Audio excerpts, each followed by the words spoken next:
Cece, one word to describe today. Only one word. Unreal. That's fire, honestly. Unreal. When Caitlin Clark stepped back onto the floor at Carver Hawkeye Arena, something unforgettable unfolded. Before she even touched the basketball, the crowd erupted to 116 decibels, a deafening roar louder than most NFL stadiums and NBA arenas.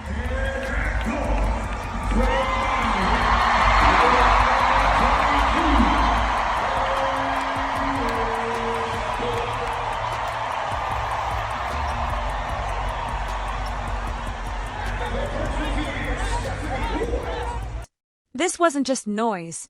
It was history echoing through the walls of the place where a legend was born. And then, in the third quarter, the moment everyone had been waiting for arrived. Clark dribbled past half court, paused, and launched a 36-foot three-pointer from the exact same spot where she shattered Kelsey Plum's all-time NCAA scoring record just months earlier. This wasn't just a shot, it was a symbol, a moment of poetic symmetry that reminded every single person in that building why Caitlin Clark means so What does it mean to you to be going back to play at Iowa, but this time with your jersey in the rafters? Yeah, I'm super excited to go back and play at Iowa. Obviously a place that has meant a lot to me, and we've had so many amazing games inside that arena, so it'll be fun to be back in front of those fans, and honestly to get to introduce those fans to all my new teammates. And the Indiana Fever, I think, will be really special because they love supporting all of us. So yeah, I'm looking forward to it. And in that building why Caitlin Clark means so much to Iowa, to women's basketball, and to the sport as a whole. The ball hung in the air like it knew where it was going. The arena fell into a half-second hush of anticipation, then the net snapped clean. No rim, no doubt, that sound? The explosion of pure joy. The crowd erupted, not with cheers, but with something visceral, something emotional. Grown adults had tears in their eyes. Young girls screamed as if watching their superhero in real life. Players felt the noise vibrate. What are you the most excited to show your teammates around campus? ooh. Honestly, I'm most excited to show them how cool Iowa City is. Like, people don't realize how good of a college town that place is. My teammates just expect it to be cornfield, but I'm like, no, it's one of the greatest colleges. So, yeah, downtown Iowa City is where it's at. So we'll give them a little life. Players felt the noise vibrate through their chests. One teammate later described it as, not just sound, but feeling. That three-pointer didn't just energize a crowd. It reminded everyone that Caitlin Clark isn't just back. She's home. When Caitlin Clark's 36-foot logo 3 dropped through the net, Carver Hawkeye Arena trembled, a wave of sound and emotion crashing down on the court. This wasn't just noise. It was the physical response of 15,000 fans who had waited 7 long months to feel this again. 7 months away from basketball didn't. Yeah, getting to go back to Iowa, it's so exciting. I obviously haven't really been there much since I left about a year ago. And I think just getting to see people that have supported me throughout my career and continue to support me is going to be incredible. But also, like, they're the biggest Indiana Fever fans too now. Like, they want to meet all my teammates. They want to cheer for my teammates. And I was telling some of the girls this the other day, I'm like, they're going to go crazy for you too. Basketball didn't dull the magic. If anything, it sharpened it, heightening the anticipation, deepening the emotion. The return of a legend. Caitlin Clark's return wasn't just about basketball. It was about coming home.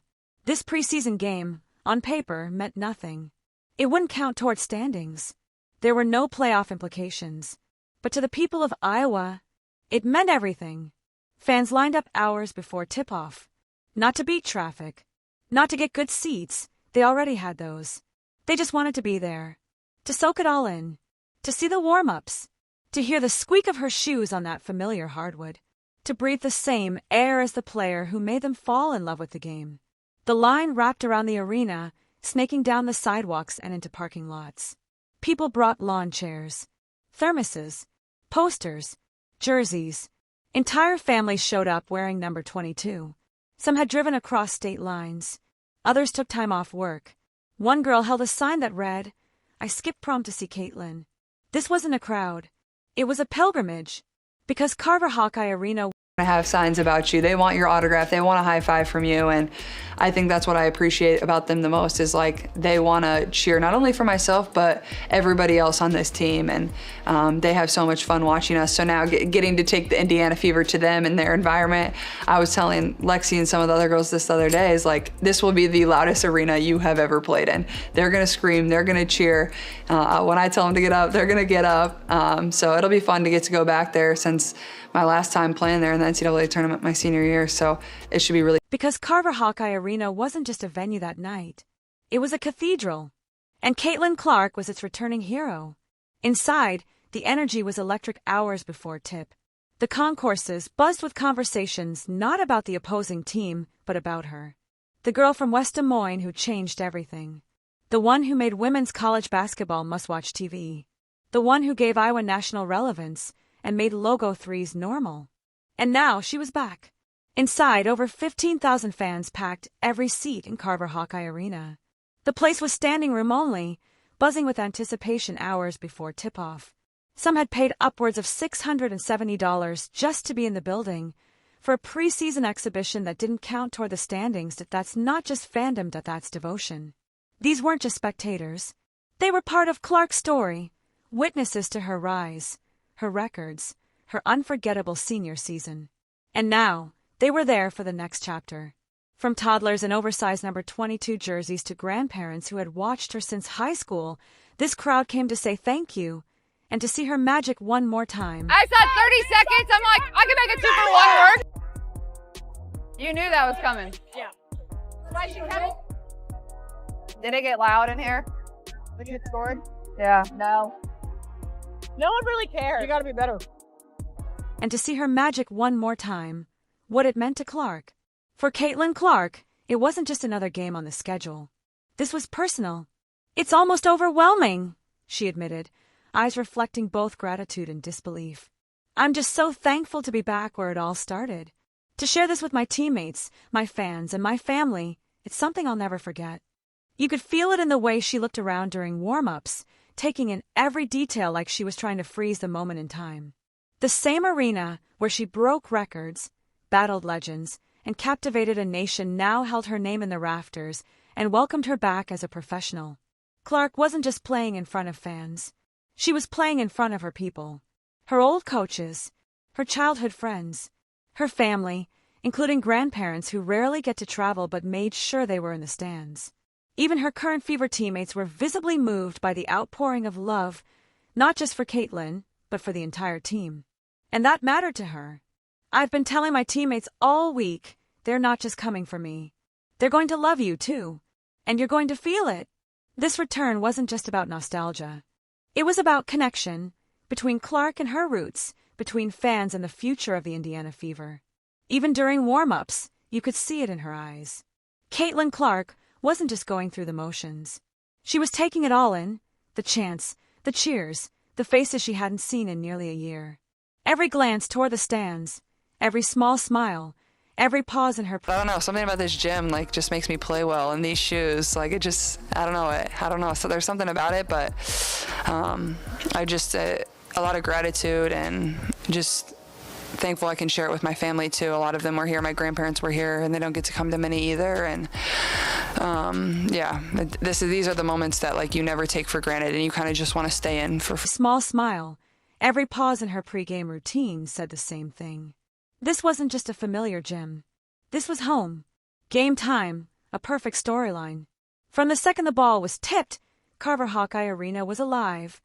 A sea of black and gold that swelled with every move Clark made. Every dribble sparked applause. Every pass got a cheer. And when she finally touched the ball for the first time, the volume exploded like a playoff buzzer beater. Then came the moment everyone had been waiting for. Clark's first shot? Of course, it was a three-pointer, smooth as ever, a vintage Caitlin Clark release. The crowd roared, but everyone knew there was more to come. And then, in the third quarter, it happened. She crossed half court, paused for just a beat, surveyed the floor, and then stepped into a 36-foot jumper from the exact same spot where she broke Kelsey Plum's NCAA scoring record just months earlier. It wasn't a coincidence. It was intentional. It was symbolic. It was a message. The ball soared in that signature arc, the kind Iowa fans had seen so many times. The arena seemed to hold its breath for just a second. Then the net snapped, clean and perfect. No rim, no question, just pure, unapologetic magic. The building erupted. People didn't just cheer, they screamed. They cried. They hugged strangers. That wasn't just a shot. It was a moment years in the making. A moment that said, I'm still here. I'm still that player. And I'm only getting better. Teammates leapt off the bench. Clark pointed toward the fans, her people, with a little smirk, knowing exactly what she'd just done. The scoreboard barely mattered. That shot, that was the real show. And it came not just from a player